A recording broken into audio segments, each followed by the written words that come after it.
آپ حضرات کے سامنے علماء کرام اس عظیم شخصیت کا تعارف کروا چکے ہیں جنہیں دنیا فاتح عرب و عجم کہتی ہے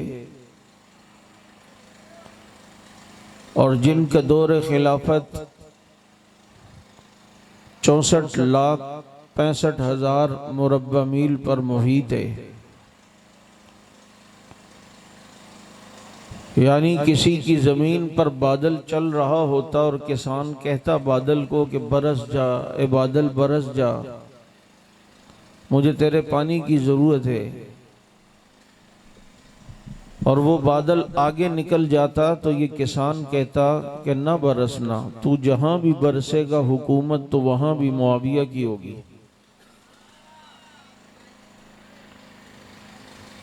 آپ کے علم میں ہونا چاہیے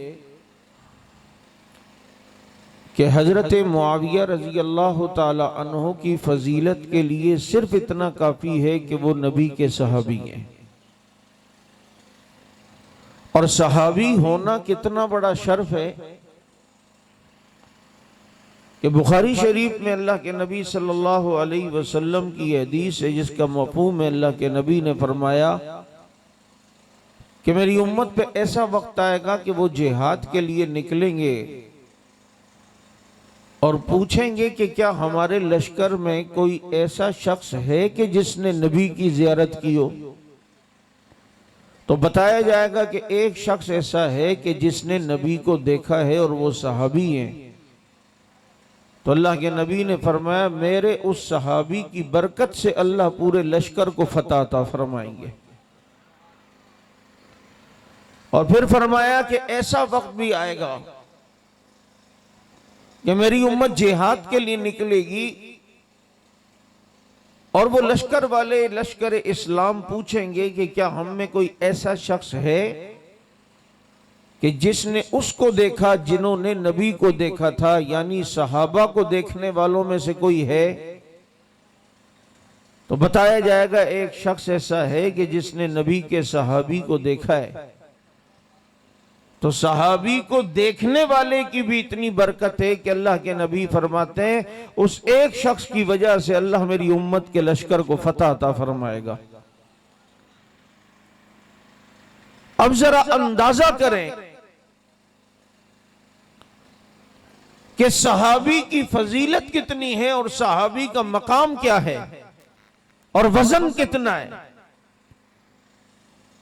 اور یہ شرف اللہ رب العزت نے اس کو دیا جسے دنیا امیر معاویہ کہتی ہے رضی اللہ تعالیٰ عنہ، جن کا حال یہ کہ رسول اللہ صلی اللہ علیہ وسلم پر ایمان لائے، نبی کو وضو کروانے کی ڈیوٹی جن کے تھی، نبی علیہ السلام کے مروہ کے مقام پر بال کاٹنے والے معاویہ، نبی کو وضو کروانے والے معاویہ، نبی کے خطوط لکھنے والے معاویہ، بادشاہوں کی طرف سے نبی کے پاس جو خط آئیں اس کو پڑھ کے سنانے والے معاویہ، نبی قلم دے اور جو قرآن لکھے وہ معاویہ، جو 64,65,000 مربع میل پر حکومت کرے تو وہ معاویہ، جسے اللہ نے وہ سعادت دی کہ اللہ رب العزت نے نبی کی پیشن گوئی کے مطابق ان کو خلافت سے نوازا۔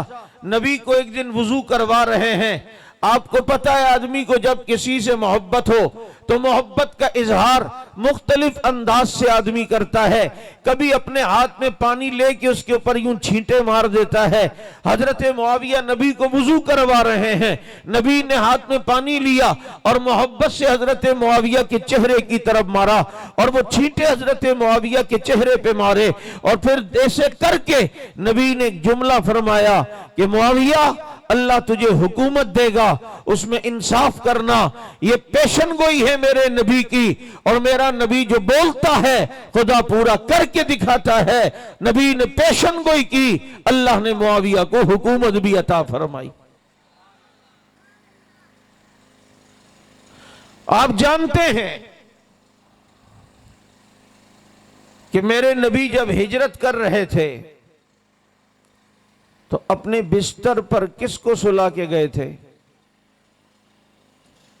بتاؤ، بولو نا۔ حضرت علی کو بستر پہ سلا کے اپنی چادر اڑا کر گئے۔ حضرت علی فرماتے ہیں اس رات مجھے بڑی میٹھی نیند آئی کہ محمد کی چادر میرے پہ تھی صلی اللہ علیہ وسلم۔ نبی کی چادر علی پر، علی اس رات میٹھی نیند سوتے ہیں، کیونکہ چادر کس کی تھی؟ نبی کی، اور اوڑے ہوئے کون ہیں؟ علی ہیں۔ تو بتاؤ نا، نبی کی چادر میں سکون کتنا ہوگا، نبی کی چادر میں اطمینان کتنا ہوگا، اور علی سو رہے ہیں، کتنی میٹھی نیند آئی۔ یار یہ ایک رات علی نبی کی چادر میں سوئے تو انہیں میٹھی نیند آ گئی، اور پھر تمہیں پتہ ہونا چاہیے ایسی ہی میٹھی نیند ایک اور بتاتا ہوں۔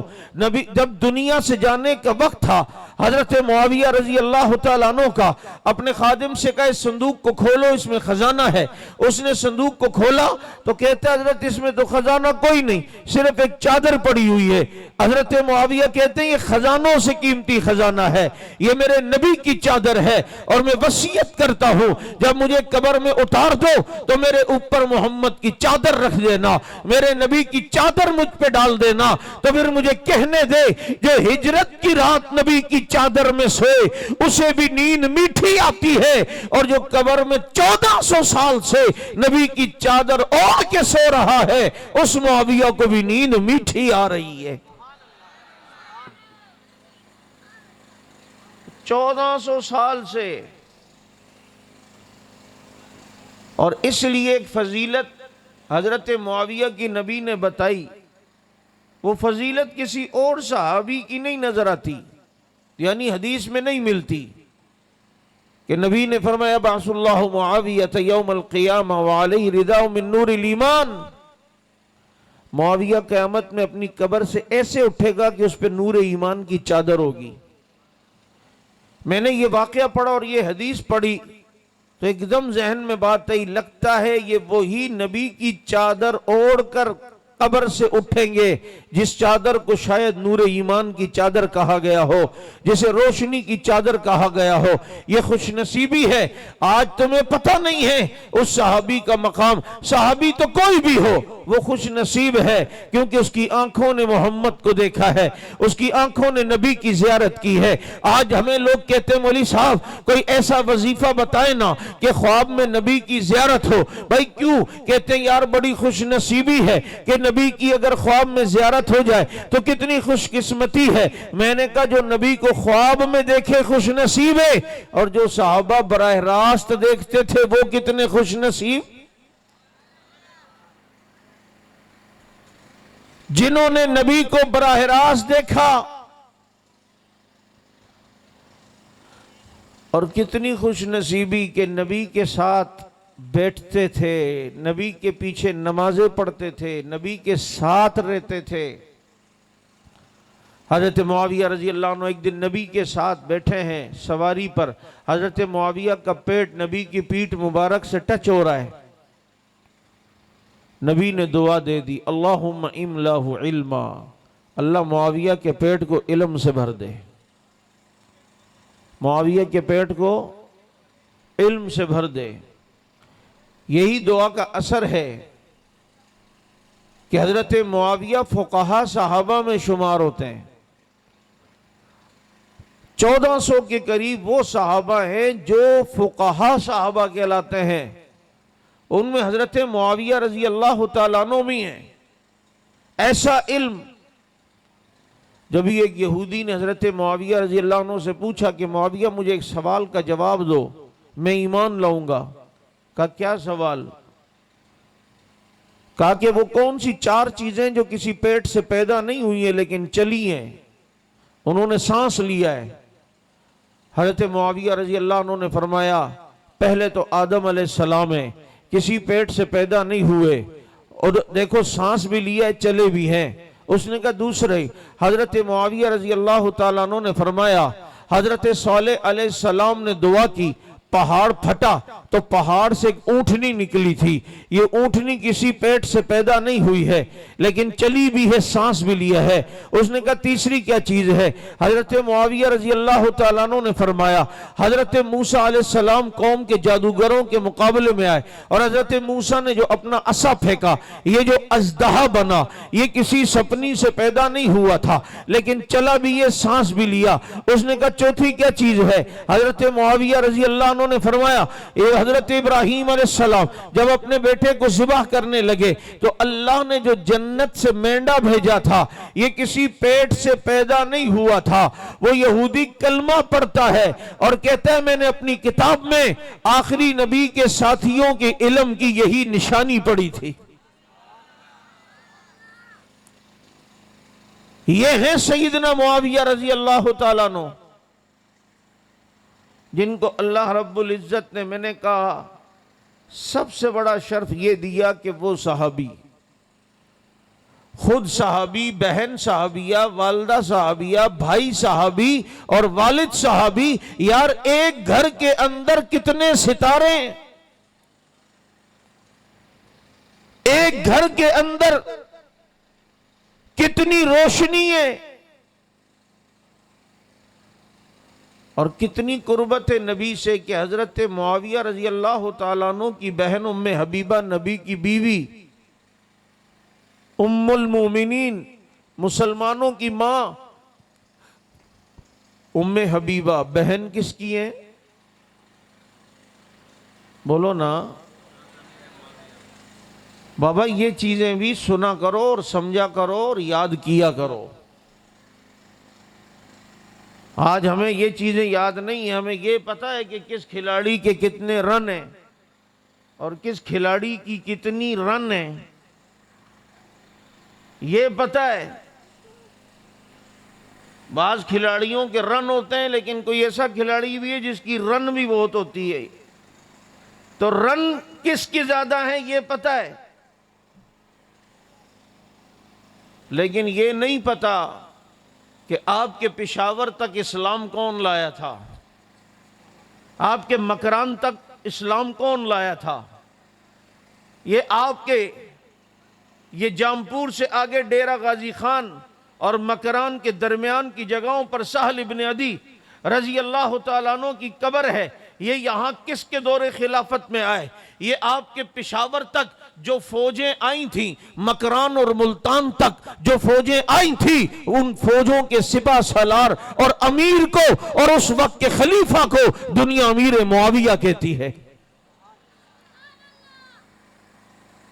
کہ دشت و دشت دریا بھی نہ چھوڑے ہم نے, بحر ظلمات میں دوڑا دیے گھوڑے ہم نے, اور دو نیم ان کی ٹھوکر سے صحرا و دریا, سمٹ کر پہاڑ ان کی ہیبت سے رائی. یہ تو اقبال نے انہی کو دیکھ کر کہا تھا جنہوں نے پہاڑوں کو زینے کی طرح سمجھ کر کراس کر لیا, جنہوں نے سمندروں کو صرف ایک چھوٹی سی تالاب کی شکل سمجھ کے کراس کر لیا, اور جن کو ہواؤں نے کچھ نہیں روک سکا, جن کے سامنے پہاڑ کچھ رکاوٹ نہ بن سکے, جن کے سامنے سمندر رکاوٹ نہ بن سکے, جو سمندروں کو چیر کر دنیا کے کونے کونے تک دین پہنچا کر گئے ہیں, انہیں دنیا نبی کے صحابہ کہتی ہے. اور انہی صحابی میں حضرت معاویہ رضی اللہ عنہ, ان کے والد ابو سفیان رضی اللہ تعالیٰ عنہ صحابی. ابھی مولانا تاج حنفی صاحب آپ سے کہہ رہے تھے, دیکھو بہت سے لوگ تمہیں ایسے ملیں گے جو کہیں گے جی ابو سفیان نے تو نبی کے ساتھ جنگیں لڑی ہیں اور بدر میں نبی کے خلاف جنگ لڑی ہے, احد میں لڑی ہے, تو آپ کو پھر کیا ہوا؟ وہ کہے گا جنگ لڑی ہے, تم کو پھر کیا ہوا؟ وہ کہے گا جنگ لڑی ہے بھائی, پھر تم کو پھر کیا ہوا؟ پھر اگر وہ انسان کا بچہ ہوگا نا تو کہے گا بعد میں وہ ایمان لے آئے تھے. تو کوئی یہ بات کرو نا, اگر کسی کے سابقہ بات کو لے کر اعتراض کر رہے ہو تو حضرت عمر تو نبی کے قتل کے ارادے سے نکلے تھے تلوار لے کر، پھر حضرت عمر کو کیا کہو گے؟ یہ تو نبی نے قانون بتایا ہے، الاسلام یہدم ما کان قبلہ، اسلام سے پہلے جو کچھ کسی نے کیا ہے جب مسلمان ہو گیا اللہ سب کو معاف کر دیتا ہے۔ پچھلی ساری باتیں ختم۔ آج اگر کوئی 70-80 سال کا بڈھا ہندو مسلمان ہو جائے، پہلے وہ بت کو پوجتا تھا، شرابی تھا، زانی تھا، جو کچھ تھا، آج اس نے کلمہ پڑھا تو سارے گناہ پچھلے معاف، اب نئی زندگی کا آغاز شروع ہوگا۔ آج کے لیے اصول مانتا ہے اور پہلے والوں کے لیے یہ اصول نہیں مانتا۔ جنگیں لڑی، جو کچھ بھی لڑی، اینڈ دیکھو انما الاعمال بالخواتیم، نبی نے فرمایا اعمال کا دار و مدار خاتمے پر ہے۔ دیکھو کہ اس کا خاتمہ کیا ہوا ہے۔ فتح مکہ میں حضرت ابو سفیان صرف مسلمان نہیں ہوئے بلکہ مسلمان بھی ہوئے، اور ان کے گھر کو نبی نے دارالامن بھی بنا دیا کہ جو بھی ابو سفیان کے گھر میں داخل ہو گیا، نبی فرماتے محمد نے اسے امن دے دیا صلی اللہ علیہ وسلم۔ اور ان کی والدہ حضرت معاویہ رضی اللہ تعالیٰ عنہ کی حضرت ہند، ابھی حنفی صاحب بھی جو کہہ رہے تھے تمہارے ایک سیاسی پارٹی کے لیڈر، پتر یہ ٹیوٹ تیرا بڑھ گیا ہے، یاد رکھنا تو بہت بڑھ کرتا ہے نا، تمہاری زبانیں کنٹرول میں نہیں ہیں، نبی کی ساس اور نبی کی صحابیہ پر بھی بات کرتے ہو، اور مریم نواز پر جگت مارتے ہوئے اس میں حضرت ہند کی بات کرتا ہے۔ تم کسی کو کچھ کہو، مریم کو کہو، نواز کو کہو، کسی کو بھی کہو، تمہاری مرضی، لیکن صحابی کے بارے میں کسی قسم کی لب کشائی بیان ہم کسی صورت بھی برداشت نہیں کر سکتے۔ اور پھر ایک گناہ، ایک اس پر دلیل، یہ بڑا گناہ، اب کہہ دے بھائی میرے پاس علم نہیں تھا، مجھے پتہ نہیں تھا کہ یہ نبی کی صحابیاں ہیں، میں نے ایسے ہی پڑھ مار دی۔ اب دلیل اس کو کرنے کے لیے الٹی سیدھی کہ یہ جمعیت والوں نے جو ہے نا ٹویٹ میرے نام سے منسوب کیا۔ بھئی موبائل تیرا، ٹویٹ اکاؤنٹ تیرا، سب کچھ تیرا، اور اب تو دوسروں پہ ڈال رہا ہے۔ تمہاری اس طرح کے عذر قابل قبول نہیں ہے۔ تمہیں پتہ ہے حضرت ہند کون ہے؟ یہ فتح مکہ کے دن مسلمان ہوئی، اور قرآن کریم میں توجہ کرو، آج اگر کسی بزرگ کی کتاب میں، بہت بڑے کوئی بزرگ گزرے، حضرت مدنی سمجھ لو یا حکیم اختر صاحب رحمت اللہ علیہ کی کتاب میں، مثال کے طور پہ وہ کہیں کہ میں 63 ٹاؤن آیا تھا اور ایک مسجد میں نے بیان کیا، وہاں مستورات بھی تھیں، اور اس مستورات نے بھی میرے ہاتھ پر بیعت کی تھی۔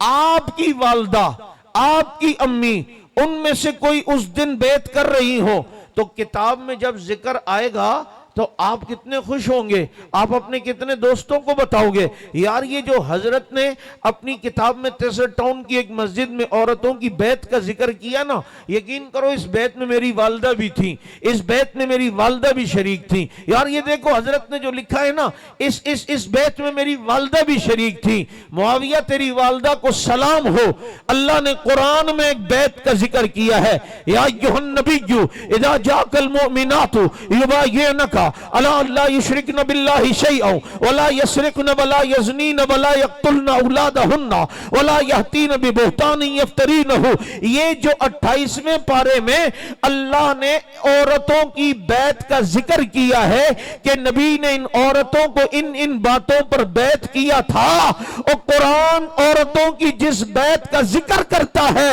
اس میں معاویہ کی والدہ حضرت ہند شامل ہے۔ کتنے فخر سے حضرت معاویہ کہتے ہوں گے، یہ پتہ اللہ کے قرآن میں جو عورتوں کی بیعت کا ذکر ہے نا، اس میں میری والدہ بھی تھی۔ حضرت ہند کتنے فخر سے کہتے ہوں گی یہ جو اللہ نے اپنی کتاب میں عورتوں کی بیعت کا ذکر کیا ہے نا، اس میں بھی شامل تھی۔ اور جن کے ذکر قرآن میں آئے ہوئے ہوں ان کی توہین، ان کے خلاف زبان درازی، اتنے بے ایمان نہ بنو۔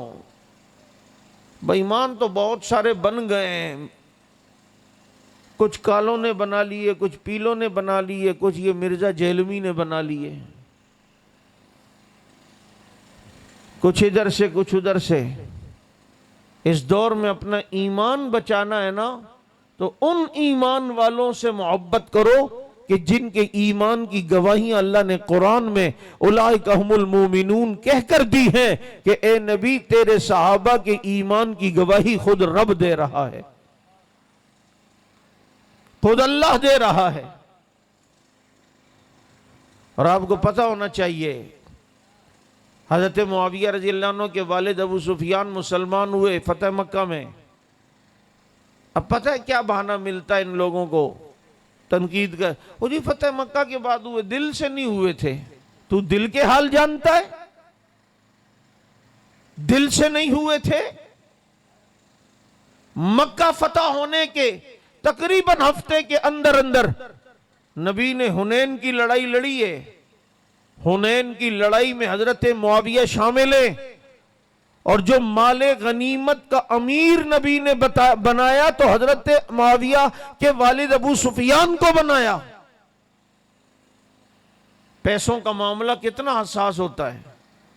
ابھی وہ ایمان لائے اور ایک ہفتے کے اندر مال غنیمت جیسے مال کے اوپر اعتماد اگر نبی نے کسی کے لیے کیا ہے کہ یہ ڈنڈی نہیں مارے گا وہ ابو سفیان ہے، بتاؤ نا ان کے دل میں ایمان کتنا مضبوط ہوا تھا کہ نبی نے معاویہ رضی اللہ عنہ کے والد کو مال غنیمت کا امیر بنایا۔ اور تم کہتے ہو دل سے ایمان نہیں؟ حضرت ابو سفیان جو حضرت معاویہ کے والد ہیں، حنین کی لڑائی میں ان کی آنکھ پہ تیر لگا، ان کی آنکھ شہید ہو گئی، ڈیلا باہر آ گیا۔ اسی حالت میں نبی کے پاس آئے ابو سفیان، حضرت معاویہ کے والد، حضرت ہند کے شوہر، اور کہا اللہ کے نبی میری آنکھ زخمی ہو گئی ہے۔ نبی نے فرمایا ابو سفیان اگر کہتے ہو تو دعا کرتا ہوں ابھی تیری آنکھ ٹھیک ہو جائے گی، اور اگر صبر کرتے ہو تو اللہ جنت کی آنکھ دے گا۔ اب دیکھو اگر کوئی دل سے ایمان نہ لایا ہونا تو وہ پھر کیا باتیں کرتا ہے؟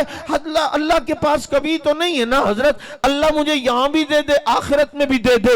لیکن جب نبی نے یہ فرمایا کہ جنت کی آنکھ چاہیے تو صبر کرو، اگر یہاں کہتے ہو تو بولو میں دعا کرتا ہوں تو ابھی تمہاری آنکھ ٹھیک ہوگی۔ یہ ایمان کا خوگر حضرت معاویہ کے والد ابو سفیان کہتے ہیں مجھے دنیا کی نہیں جنت کی آنکھ چاہیے۔ ایک آنکھ نہیں، اسی ایک آنکھ سے ساری جنگیں آگے لڑی ہیں کافروں سے۔ اور پھر یرموک کی لڑائی ہوئی حضرت عمر کے دور میں، رومیوں سے بڑی خطرناک جنگ، بہت خطرناک، جس کے مقدمے میں ایک لڑائی ہوئی جس میں 60 مسلمانوں کا مقابلہ 60,000 کے لشکر سے ہوا ہے۔ دنیا نے کبھی بھی ایسی جنگ نہیں دیکھی کہ 60 آدمی جائیں اور 60,000 کو شکست دے کر آ جائیں۔ تمہیں سبحان اللہ ماشاءاللہ بولنا نہیں آتا ہے؟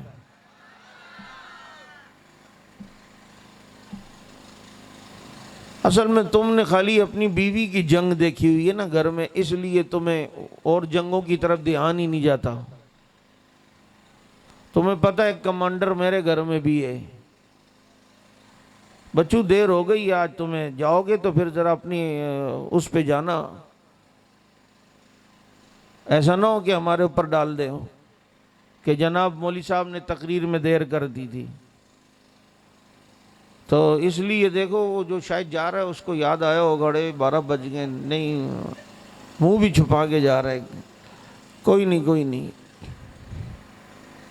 یہ خان صاحب نہیں ڈرتا، دیکھو یہ سب کے سامنے آ کے بیٹھا ہے کہ ٹوپک زمہ قانون دے، اس خبر نشتہ۔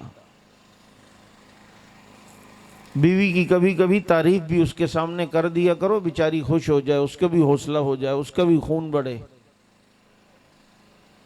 اس پہ بھی ثواب ملتا ہے۔ لیکن مولوی مسئلہ بتاتا ہے، اس کو آگے عمل کرنے کے لیے عقل اور موقع خود استعمال کرنا۔ کیونکہ جمعے میں مولوی صاحب نے تقریر میں کہا، اللہ کے بندو، بیوی ساری دن چولہے کے سامنے رہتی ہے، کتنی آگ کے سامنے روٹی پکاتی ہے، کھانا تم ہمیشہ کیڑے نکالتے ہو، کبھی اس کے کھانے کی تعریف بھی تو کرو۔ اس نے کبھی زندگی میں تعریف ہی نہیں کی ہوئی تھی، اس شخص نے جمعے کے بعد اس کے دل میں آڑے مولوی صاحب کی بات پہ عمل کروں۔ جمعے کے بعد گیا اور بیوی نے کھانا رکھا اور ہر نوالے پہ کہتا ہے، واہ کیا کھانا ہے، کیا کھانا بنایا ہے۔ جب تھوڑی دیر ہوئی، بیوی کو غصہ آیا اور ڈنڈا اٹھایا اور ایک ہی اپنے شوہر کو لگایا، کہا بدبخت ساری زندگی کھلایا، کبھی تعریف نہیں کی، آج پڑوسن کے گھر سے آیا ہے تو تعریفیں ہی تعریفیں ہو رہی ہیں۔ تو اس لیے بھائی مولوی کا کام ہے مسئلہ بتانا۔ اب موقع کو خود دیکھا کرو، موقع کی مناسبت سے کوئی کام کرو۔ کیونکہ کسی نے مولوی صاحب سے پوچھا کہ حضرت اگر ہم جنگل میں نماز پڑھ رہے ہیں اور شیر آ جائے تو نماز توڑ دیں یا پڑھتے رہیں؟ تو مولوی صاحب نے کہا اگر وضو باقی ہے تو پڑھتے رہو، اور اگر مس کال آ گئی تو پھر مسئلہ تو دوسرا ہے نا۔ تو اس لیے بھائی میں عرض یہ کر رہا تھا، جنگ کی بات، 60 آدمی 60,000 کو شکست دیں، اس کے لیے جگرا صحابہ والا چاہیے۔ اور اس 60 کا امیر جب خالد بن ولید ہو تو بتاؤ نا، رضی اللہ تعالیٰ عنہ۔ یہ یرموک کی لڑائی میں تیر لگا تو حضرت ابو سفیان رضی اللہ عنہ کی دوسری آنکھ پہ، وہ بھی شہید ہو گئی، اپنی زندگی میں نابینا ہوئے، اور نبی کی اس حدیث کی خوشخبری کے مصداق ٹھہرے کہ جس میں نبی نے فرمایا کہ اللہ جس کی 2 محبوب چیزیں یعنی آنکھیں لے لے دنیا میں اور وہ صبر کرے تو اللہ کے پاس جنت کے علاوہ کوئی بدلہ نہیں ہے۔ یہ فضیلت بھی حاصل ہوئی ہے تو حضرت معاویہ رضی اللہ تعالیٰ عنہ کے والد کو۔ یہ میں خاندانی پس منظر اور بیک گراؤنڈ اس لیے بتا رہا ہوں کہ تمہیں پتہ چلے کہ یہ کس خاندان کے ہیں۔ آج بنو امیہ کو بدنام کرنے کی کوشش ہوتی ہے کہ جی بنو امیہ پر تنقید نہیں ہو رہی ہوتی، اس بنو امیہ کے اندر در حقیقت تنقید حضرت ابو سفیان، حضرت معاویہ ان پر ہو رہی ہوتی ہے، ورنہ بنو امیہ قریش کی ایک شاخ ہے۔ ہاں یہ بھی قریشی ہیں بنو امیہ والے۔ قریش کی 2 شاخیں ہیں، ایک بنو ہاشم جس میں ہمارے نبی ہیں، اور ایک بنو امیہ یہ بھی قریشی ہیں۔ یہ دونوں شاخیں ہیں قریشی، جو بنو ہاشم ہے وہ بھی قریشی ہیں، جو بنو امیہ ہے وہ بھی قریشی ہیں، اور یہ وہ خاندان ہے بنو امیہ جو حضرت معاویہ رضی اللہ عنہ کا خاندان ہے۔ اس میں نبی نے بیٹیاں دی بھی اور وہاں سے رشتہ لیا بھی۔ بنو امیہ سے ام حبیبہ سے نبی نے نکاح کیا اور اپنی 2 بیٹیاں ام کلثوم اور رقیہ حضرت عثمان کے نکاح میں دی ہیں، اور حضرت عثمان بھی بنو امیہ سے ہیں۔ رشتہ دیا بھی اس خاندان میں اور لیا بھی۔ تو میرے دوستو کہنے کا مطلب یہ ہے اور کہنے کا مقصد یہ ہے کہ انسان شخصیت کو دیکھے کہ سامنے کون ہے، اس کے مطابق دماغ اور زبان کو چلانا چاہیے، اور شخصیات وہ ہوں جنہوں نے نبی کے حسن دیکھا ہو، جنہوں نے نبی کا جمال دیکھا ہو، جنہوں نے نبی کی خوبصورتی دیکھی ہو، جنہوں نے میرے نبی کی ادائیں دیکھی ہوں، جنہوں نے میرے نبی کی نمازیں دیکھی ہوں، میرے نبی کا ایک ایک عمل دیکھا ہو، وہ کتنے خوش نصیب ہیں۔ اور جنہوں نے یہ سب کچھ دیکھا وہ کون؟ بولو وہ کون؟ جنہوں نے میرے پیغمبر کے پیچھے نمازیں پڑھی، نبی سمیع اللہ لمن حمیدہ کہتے تھے تو پیچھے ربنا لکل حمد کہنے والے کون؟ کون؟ یار کتنے خوش نصیب ہیں۔ آج آپ کے کراچی اجتماع ہوا تو کئی لوگ دعا کے لیے گئے یا نہیں گئے؟ کیوں؟ یار بزرگوں نے ہاتھ اٹھائے ہوئے ہوں گے، ہم بھی چلتے ہیں، ان کی دعا پر ہم آمین کہیں، کیا پتہ یار ہماری دعا بھی قبول ہو جائے اور ہمارا بیڑا پار ہو جائے۔ اس لیے کراچی اجتماع میں سارے جاتے ہیں، یار بزرگ دعا کریں گے، ہمارے بھی ہاتھ اٹھے ہوں گے، ان کے ہاتھوں کے ساتھ ہمارے ہاتھ جب اٹھے ہوں گے، اللہ ان کے صدقے ہمیں بھی خالی نہیں لوٹائے گا، ان کی دعا پر ہم آمین کہیں گے، اللہ تعالی ہمارا بھی بیڑا پار کرا دے گا۔ تو آج 14ویں صدی کے بزرگ کی دعا میں شامل ہو تو خوش نصیب ہے، اور جو نبی کی دعا پر آمین کہتے تھے وہ کتنے خوش نصیب ہیں، جن کے ہاتھ اٹھے ہوئے ہیں نبی کے ہاتھوں کے سامنے۔ اب بتانا، اب میرے رب نبی کو تو خالی نہیں لوٹاتا نا، جب نبی کو خالی نہیں لوٹاتا تو آدمی پھر ساتھ میں جو ہیں انہیں کیسے خالی لوٹائے گا، وہ رب انہیں کیسے واپس کرے گا۔ اس لیے نبی کے صدقے اللہ نے ان کی دعاؤں کو بھی قبول کیا ہے، ان کی بھی اداؤں کو قبول کیا ہے، جبھی تو ان کے عمل کو اللہ نے جنت کا سرٹیفکیٹ بنا دیا ہے۔ نبی دعا کرتے تھے تو آمین کہنے والے کون؟ نبی نماز پڑھاتے تھے تو پیچھے پڑھنے والے کون؟ نبی سبق پڑھاتے تھے تو سامنے پڑھنے والے شاگرد کون؟ نبی جنگ میں جرنیل ہوتے تھے تو سپاہی کون؟ آؤ ان کی عزت کی بات کریں، ان کی ناموس پہ پہرا دیں، ان کی حیثیت کو سمجھیں، ان کی اہمیت کو سمجھیں۔ 1200 سے زیادہ آیات جن کی شان میں نازل ہوئی وہ کون؟ یہ 14 تاریخ کو، اس کو الگ کلپ بنا دینا بھائی۔ میں عرض یہ کر رہا تھا کہ صحابہ کی اہمیت اور حیثیت کو سمجھو۔ یہ 14 فروری جو آنے والی ہے، مولانا اورنگزیب فاروقی صاحب دامت برکاتہم العالیہ کے مدرسے جامع عثمان بن عفان میں دورہ تفسیر آیات الصحابہ ہو رہا ہے۔ ان آیات کی تفسیر جو صحابہ کی شان میں آئی، 1200 سے زیادہ آیات صحابہ کی شان میں نازل ہوئی ہیں، اس طرح کی آیات کی تفسیر وہاں پر انشاءاللہ العزیز بیان ہوگی، تاکہ پتہ چلے ہمیں کہ قرآن سے کہ صحابہ کی فضیلت کیا ہے، ان کی اہمیت کیا ہے، ان کے اللہ سے تعلق کیا ہے، ان کے رسول سے تعلق کیا ہے، ان کے ذکر اللہ نے قرآن میں کیسا کیا، ان کی تو نمازوں کا ذکر اللہ نے قرآن میں کیا، ان کی اداؤں کا ذکر اللہ نے قرآن میں کیا، یہاں تک کہ وہ گھوڑے پہ بیٹھ کے گھوڑا بھگائیں والعادیات ضبحا کہہ کر اللہ نے تو صحابہ کے گھوڑوں کی قسمیں بھی قرآن میں کھائیں۔ تو دورہ خطابت بھی ہے ظہر کے بعد سے عصر تک، اور صبح 8 سے 12 تک دورہ تفسیر ہے۔ جو طلباء وہاں آنا چاہیں، داخلے ابھی بھی کھلے ہیں، آپ حضرات وہاں داخلہ لے سکتے ہیں۔ کئی جگہوں سے بھی ہمیں فون آ رہے ہیں، پنجاب سے اور کراچی سے باہر سے لوگ الحمدللہ طلباء آ رہے ہیں۔ آپ حضرات بھی وہاں رہائش کا بھی انتظام ہے، حضرت خود بھی پڑھایا کریں گے اور حضرات اساتذہ بھی انشاءاللہ العزیز پڑھائیں گے۔ تو 14 فروری سے انشاءاللہ العزیز دورہ تفسیر آیات الصحابہ ہو رہا ہے، اور دورہ خطابت کورس یہ 9 دن کا تقریباً ہوگا، اس میں شرکت کریں، انشاءاللہ بہت فائدہ ہوگا۔ اللہ پاک سمجھ عمل کی توفیق عطا فرمائے۔